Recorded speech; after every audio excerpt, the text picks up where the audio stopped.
Again, you're watching the BMA Chronicles. Magandang gabi po sa inyong lahat mga kaibigan. I hope that you're all safe and well. Ano po, kayo ay nasa magandang kalagayan.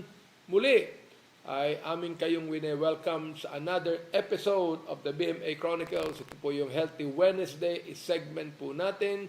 At ngayong gabi, pag-uusapan po natin ang matagal ng problema sa ating bansa, being a tropical country, yan po ang dengue.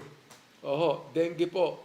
And ano po yung mga ways to prevent dengue in our community? Ano po, ako mas okay po sa akin yung prevention kaysa yung cure. Sabi nga ng isang sabihan, an ounce of prevention is worth a pound of cure, mga kaibigan. Kaya pag-uusapan natin yung prevention. Pero, atin din pag-uusapan, pag nagkaroon ka ng dengue, anong gagawin mo? Alright? Kaya bago tayo magpatuloy sa ating discussion ngayong gabi, why don't we watch this video first? Singapore could see a surge in dengue cases towards the middle of the year due to the rise of rarer strains of the virus and a persistently high mosquito population. That's according to the National Environment Agency.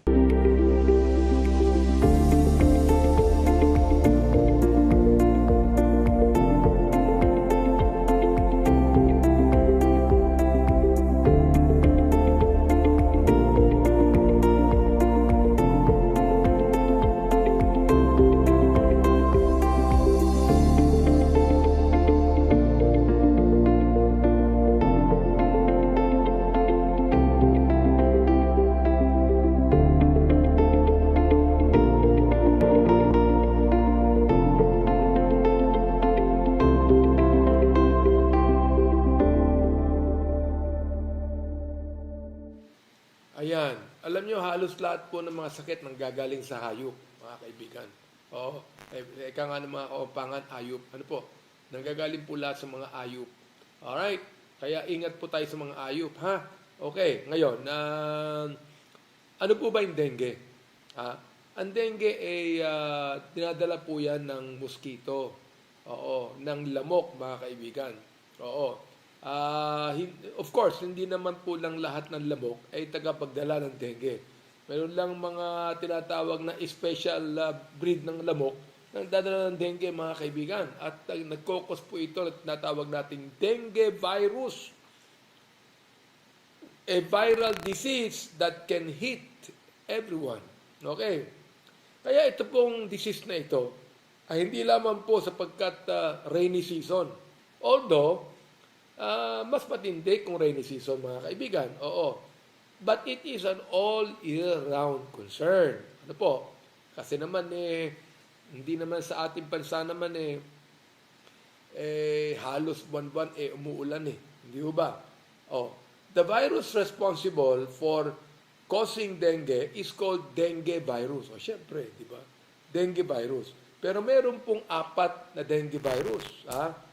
Tinatawag nating dengue virus serotypes. 4 po yan, mga kaibigan. Nakalagay 1, 2, 3, and 4. Ibig sabihin yan, magkakaroon ka ng dengue, yung tinatawag nating serotype number 1. Pero pwede ka rin magkaroon ng serotype number 2, serotype number 3, o serotype number 4. Pwede kang ma-infect 4 times ng dengue. Well, while many dengue virus infections produce only mild illness, hindi po katulad yan ng virus natin ngayon. Itong tinatawag nating COVID-19 virus, matindi po ito. Itong dengue virus can cause an acute flu-like illness.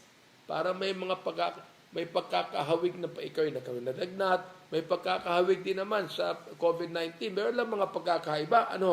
Occasionally, nagdi-develop ito a potentially lethal complication kung di tayo nag-iingat. At ang tawag dyan, severe dengue. Ngayon, para lalo tayong maliwanagan sa tinatawag nating dengue, ay atin munang tingnan itong video ito. Transmitted by mosquitoes, dengue fever is a threat to about half of the world's population. When biting a person for its blood meal, an infected mosquito releases saliva containing the dengue virus. Once in the body, the virus infects the immune cells in the skin tissue and enters in the lymphatic system. The viral infection can then trigger a strong inflammatory reaction. During the incubation period, the virus first replicates locally and then spreads into the bloodstream of the infected person. This is called viremia. For some patients, the infection may cause severe forms of the disease, including dengue hemorrhagic fever. The blood vessels become permeable, resulting in plasma leakage. When a mosquito bites a person who's already infected, it draws in the dengue virus contained in the blood. By biting another person, it can transmit the virus and spread the disease. Each year, dengue causes nearly 400 million infections, 500,000 hospitalizations, and more than 20,000 deaths. Dengue can be challenging to diagnose, and the burden is likely to be much higher. In recent years, because of air travel, urbanization and climate change, dengue has become more prevalent in some previously low transmission areas. And dengue has spread to new areas such as the southern United States, downtown Tokyo, Portugal, and France. Dengue is a growing threat to people of all ages and any socioeconomic status, burdening health systems and providers. Developing a vaccine against dengue is challenging because there are 4 types of dengue virus, and the prevalence of each varies across regions and over time. Ayun, kita nyo mga kaibigan. Kaya pala, pag may ikaw dengue ka, ang unang-una pong ginagawa ng doktor, kinukunan ka ng dugo at binibilang yung platelets. Opo, yung platelets ang dugo mo. Pag yan, lalo mabagsak po yan. Yan po ang ginagawa ng dengue. Ngayon, pinag-uusapan po yung dengue sa ating bansa, mga kaibigan. Dito sa ating bansa, dengue fever is endemic sa ating region bilang tropical or subtropical, mga kaibigan. Ha? And the risk of transmission is highest during and immediately following the rainy season, which typically occurs from May to November. Ayan, ha? Tandaan nyo, ha? Ngayon, rainy season po ngayon. Ha? Uso po ngayon ang dengue, mga kaibigan. Ha? Anong sabi po ng ating mga authorities? Na-report po nila that roughly 83,155 cases of dengue fever in the Philippines during 2020. Roughly 420,453 cases during 2019 and 216,290 cases in 2018, mga kaibigan. Yun. Oh. Now, ano yung mga signs? Ano yung mga signs, yung mga symptoms ng dengue, mga kaibigan, para malaman nyo na. In some cases, may mga pagkakataon, ang dengue infection, asymptomatic po yan. Wala kang masyadong nararamdaman. Pero yung mga tao, ito yung mga taong hindi nakaka-experience ng anumang symptoms. Now, those with symptoms, ay nakakalagnat po yan between 4 to 7 days after the bite. After the bite, mga kaibigan. Ang infection na ito is characterized by a flu-like symptoms which include a sudden high fever coming in separate ways, pain between the eyes, muscle pain, joint pain, bone pain, severe headache, nausea, vomiting, or a skin rash with red spots. Okay. Salamat po sa panonood ninyo. Kate, Annalie, Kate from Dubai, Annalie from somewhere, Edlin from Pampanga, Junita, ba't ka tumatawa, Junita? From Pampanga rin. And Kuya Joey Sauco from Bible Baptist Church Pasay, ang ating third nominee ng Peace Party List, mga kaibigan. Now, atin muna pong panoorin tong next video upang lalo po nating maunawaan ang ilang mga phases po ng dengue. Alright? Dengue has 3 phases: febrile, critical, and recovery. The febrile phase may last up to 7 days, with sudden fever, general discomfort, erythema or reddening of the skin, headache, and eye, muscle, and joint aches and pains. During this phase, the patient needs rest, hydration, fever reducers, and medical observation. The patient may enter the critical phase between the 3rd and 7th day. This begins when the fever drops, and while the patient may feel better, rest and hydration must continue. During this phase, the warning signs of severe dengue may appear. These warning signs are persistent vomiting, edema or swelling, intense abdominal pain, irritability, drowsiness, and bleeding. One warning sign is enough to immediately seek healthcare services. If no warning signs appear, the recovery phase begins between the 7th and 10th day. The patient improves overall and is able to return to everyday life little by little. Identifying dengue's phases and warning signs in a timely way saves lives. Yan. Okay, ngayon, ito habang ating pinapanood yung ibang mga video na napanood natin, no? The illness may progress into what we may term as dengue hemorrhagic fever. O pag hemorrhagic fever, tadugo na po yan, mga kaibigan. Symptoms include severe abdominal pain, vomiting, diarrhea, convulsions, bruising, and uncontrolled bleeding. High fever. Ang high fever, mga kaibigan, can last from 2 to 7 days. Ano po? Complications can lead to circulatory system failure and shock. And, of course, can also be fatal. Ang tawag po dito, dengue shock syndrome. Now, ano po ginagawa? A blood test is the only way to confirm the diagnosis. Blood test po talaga yan. Halos lahat naman talagang blood test kagad Pag napunta ka sa ER, whatever your sickness might be, blood test kagad, dugo kagad ang nakikita. Nakikita po, sa dugo nakikita lahat ng klase ng sakit, mga kaibigan. Kaya nga ang dugo marumi. Dugo marumi po yan. Sapagkat doon nakikita ang lahat ng sakit. Kaya nga nakalagay sa Biblia, life is in the blood. Doon nakikita lahat yan, mga kaibigan. A positive result of viral culture or PCR test. Ito yung tinatawag na polymerase chain reaction. Yun ang ginagawa nating RT, yun sa ano naman, COVID-19 RT-PCR test. Ito naman sa dengue, viral culture naman ang inaano dyan, no? O tinatawag nating nucleic acid amplification test.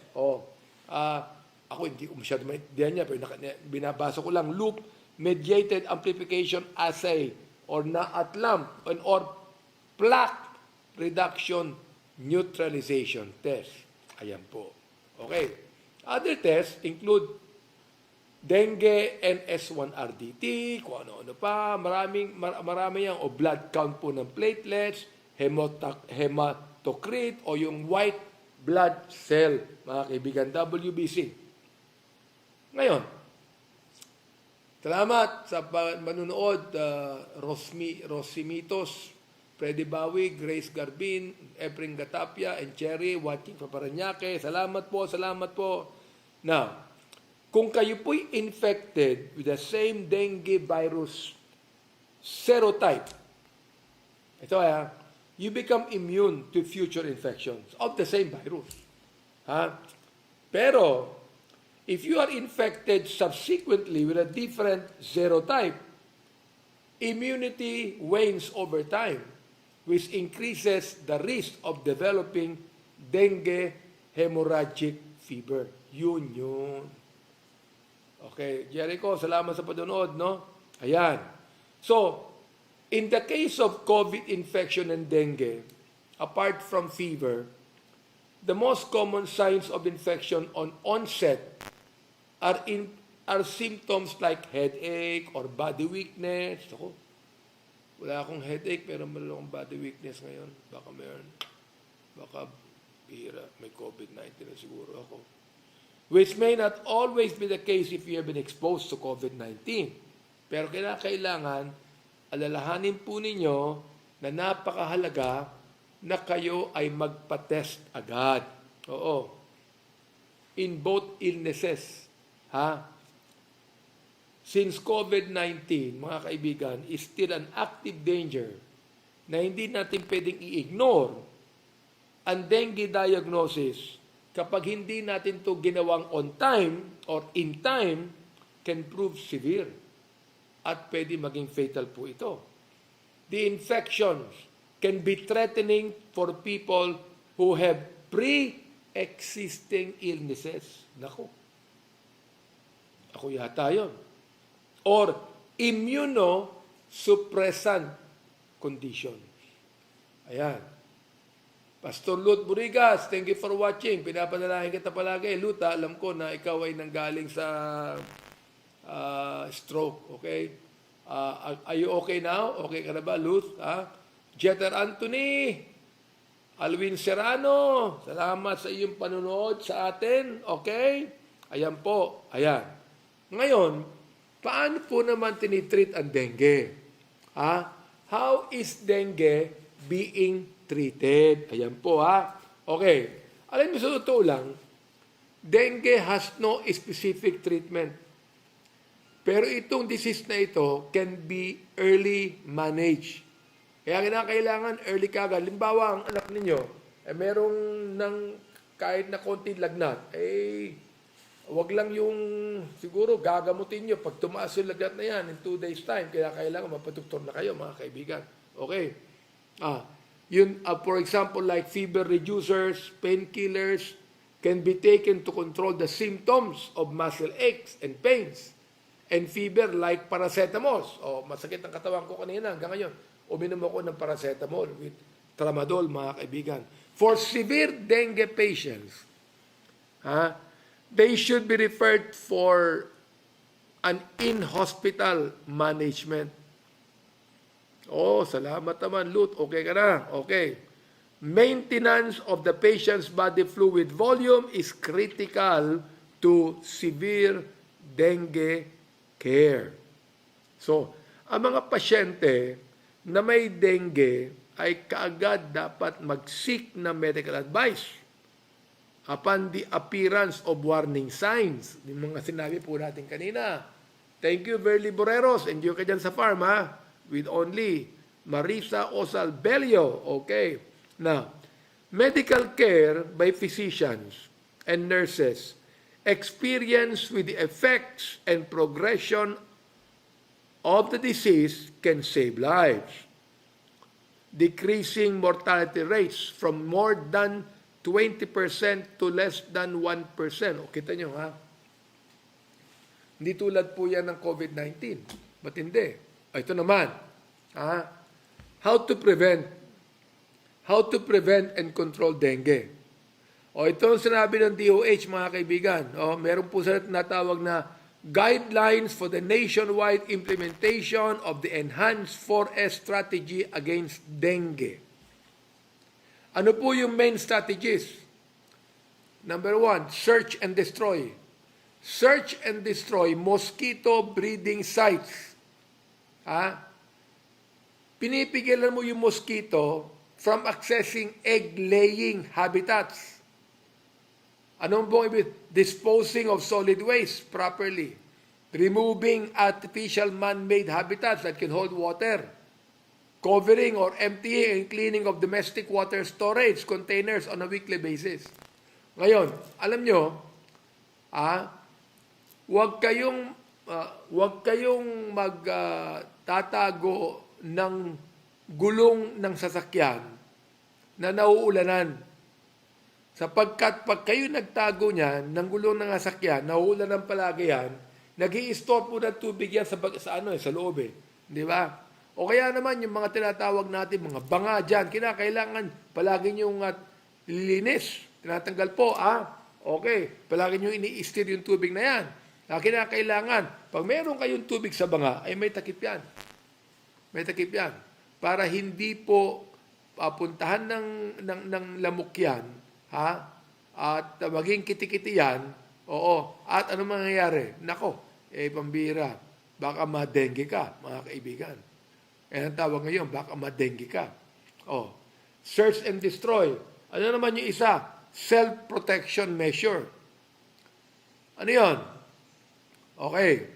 Well, maganda yung nagwe-wear ka ng long pants na maluwag, no? Ako, inaano ko yung long pants na maluwag, pero meron kang long sleeve shirts. Okay? At meron ka rin tinatawag na mosquito repellent. Especially kung ikaw ay palaging malapit sa ilog o malapit sa mga dormant water. Okay? Oo. Ayan Francia Domenico from Naga City, salamat. Antoinette Bansen from Baguio City, salamat. Okay? Itong mga measures na ito must be observed during the day, both inside and outside of the home, work, or school. Because the primary mosquito vectors bites throughout the day. Hindi po gabi. Throughout the day, mga kaibigan. Po pagkakaiba niyan. Oo.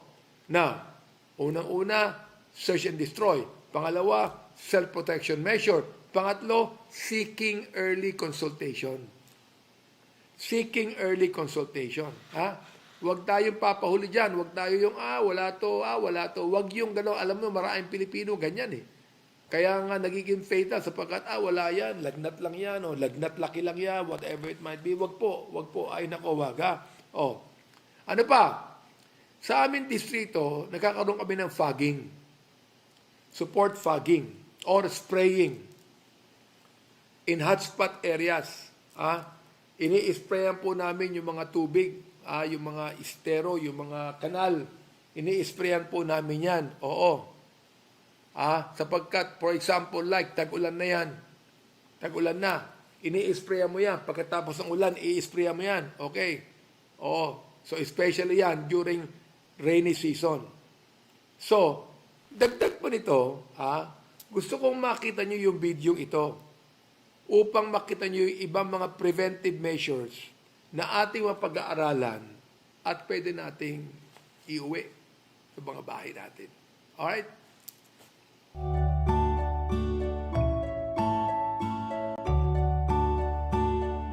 Dengue is a flu-like illness spread by the bite of an Aedes mosquito infected with the dengue virus. The Aedes mosquito can breed even in a small amount of water accumulated in any container-like object. Drain out and scrub clean garden fountains, bird baths, and flower pot base plates at least once a week. Turn over or cover objects that can collect water, such as wheelbarrows, drums, or bowls. Cover overhead water tanks with a tight lid to prevent mosquitoes from entering.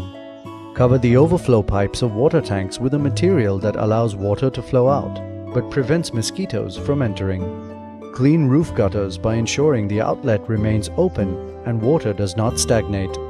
Ensure bottles, plastic containers, or any other discarded material in which water can collect are properly disposed of or recycled.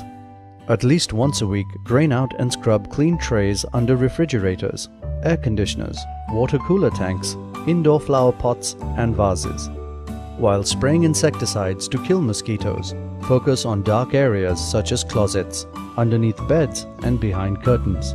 Leave the doors and windows of your house open when local authorities are carrying out fogging.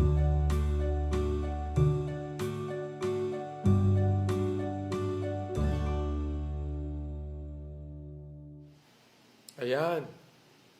Maganda po, Tinan niyo maigi, Sana gawin natin ito, mga kaibigan. Mark, thank you. What came from Bukidnon? Gawin mo natin yan. Pero alam nyo, ang pinaka matinding dahilan dito, mga kaibigan, pag sinasabi natin yung spread ng dengue, ay dahilan sa tinatawag nating unclean surroundings. Unclean surroundings. Kaya kinakailangan po palagi yan. We should keep our surroundings clean. Ako, nakakatuwang makita po yung mga Pilipino na maaga-maaga, mga alas 5 ng umaga, nagwawalis na po yan. Oo, sa paligid. Kaya po ugali ng mga Pilipino, particular sa mga probinsya. Oo, kinakailangan po palaging malinis po ang surroundings natin. Para walang pagkakataon na yung mosquitoes magi-spread ng dengue. Hindi po sila makakapag-breed, mga kaibigan. Oo. Kinakailangan na we should be especially vigilant about stagnant water. Stagnant water. Kahit ng fresh o dirty yan. As this is the best breeding place for the mosquitoes is spreading this disease.